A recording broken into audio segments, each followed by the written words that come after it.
Hello. So I'm going to talk about the signs of Asperger's in kids. This is just my experience, like what it was like growing up as a kid with Asperger's, undiagnosed. So hopefully, like it'll be helpful to parents that think maybe their child's got it or whatever. I don't know. So first off, I was really imaginative and I made up like some really elaborate games, and with like different characters and weird place names and everything, and I had it like really vivid in my head, and I'd try and explain it to the other kids in the playground. We're talking like primary school age, yeah, and they wouldn't have a clue what I was talking about. And I'd like talk because it was something that I was really passionate about, and I liked making up these places and games and shit like that. And they'd just look at me gone out and zone off or walk away or whatever, or think I was weird, and I didn't understand why. I don't know if I thought it was real, like what was in my head, but they didn't get it at all. So yeah. I think they thought that I was a bit strange. My coordination was poor, and I was really bad at ball games and PE and everything that required coordination, really.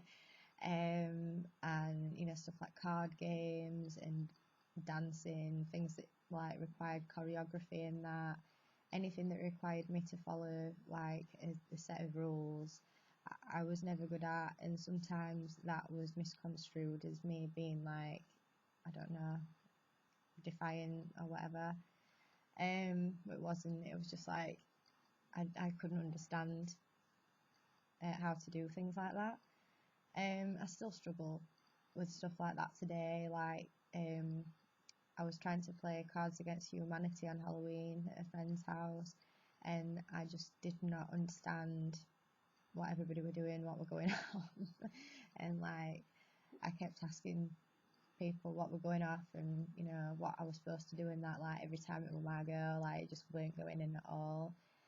I used to struggle. Well, I still struggle with eye contact.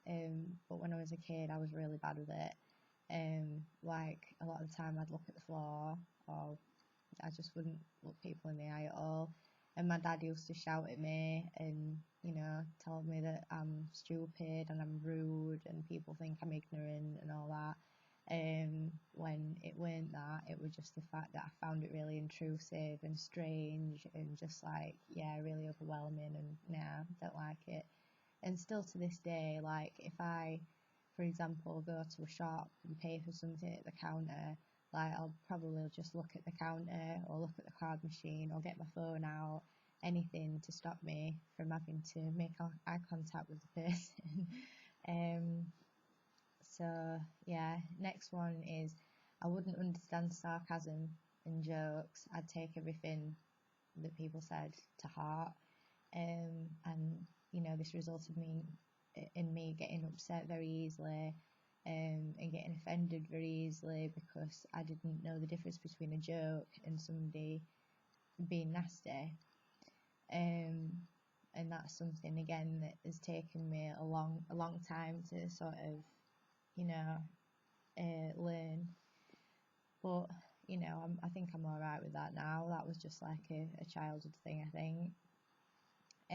I didn't take an interest in current trends and music and that. Like, I think I had Spice Girls stuff, but apart from that, like, I just liked old things. I was obsessed with old things, anything old from the 70s and 80s. Anything that looked old, smelled old, sounded old, I liked it. I used to go in my mum and dad's cupboards, like, below the attic, where they had all the, like, cassettes and, knickknacks and everything, and I just used to sit and go through it all. And I was just much more interested in stuff like that than anything that was that kids were doing at school or whatever. Apart from that, the only thing was Pokemon. That was the first thing that I was really like obsessed with. Like, I suppose you could call it special interest. And there was one point where I could actually memorise the whole Pokemon handbook, you know, the handbook with all the Pokemon chronologically in.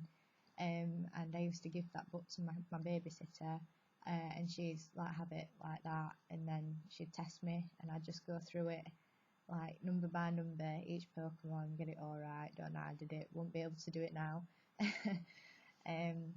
And then later on, when I was a little bit older, I did that with a Collins Gem Kings and Queens book, because I was really into like monarchs and Tudors and everything, and I could memorise all the monarchs over the however long it was. This book, it was like that thick, but it had a lot in it.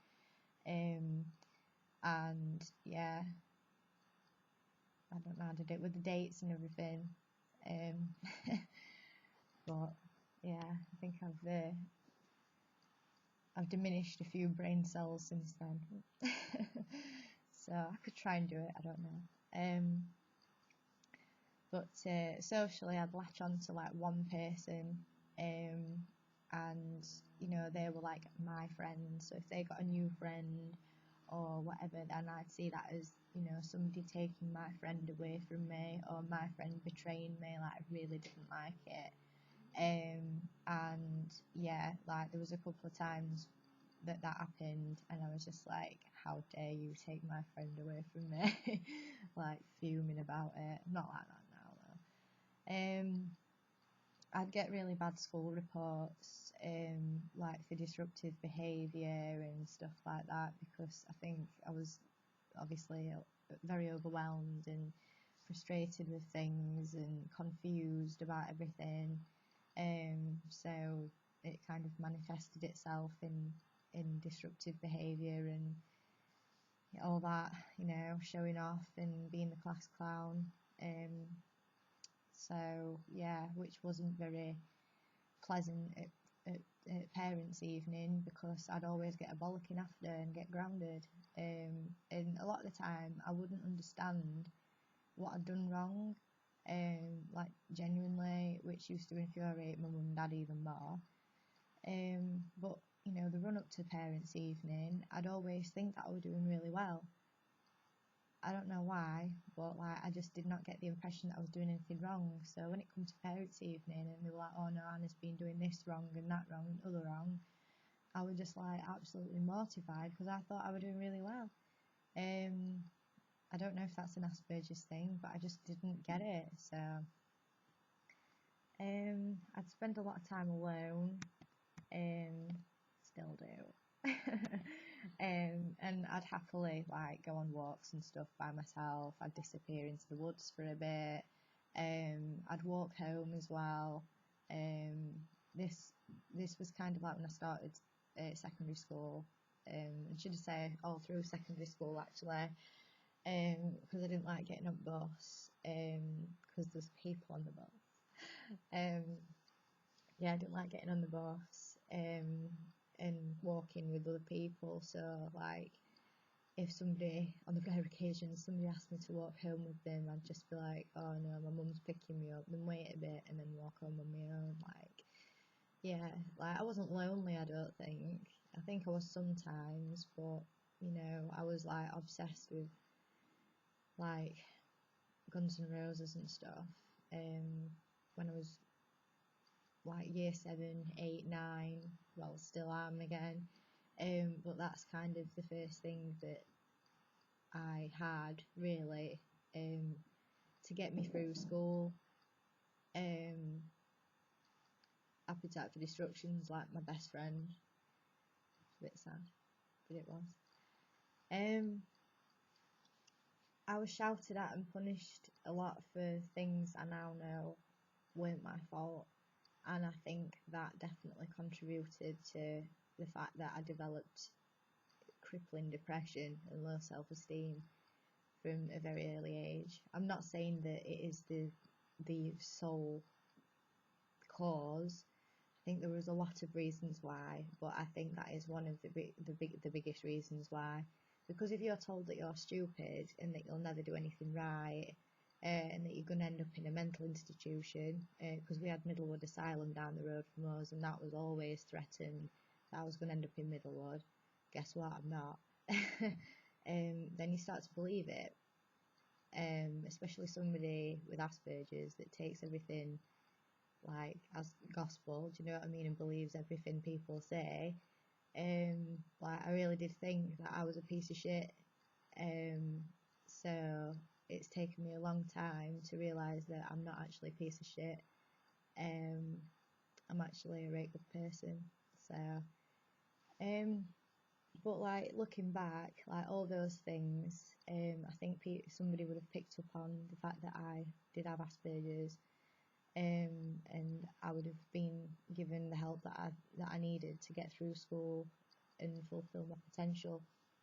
But you know, I think I've done. Oh God, I think I've done all right considering, you know, how much I have achieved and the fact that I've done it all on my own.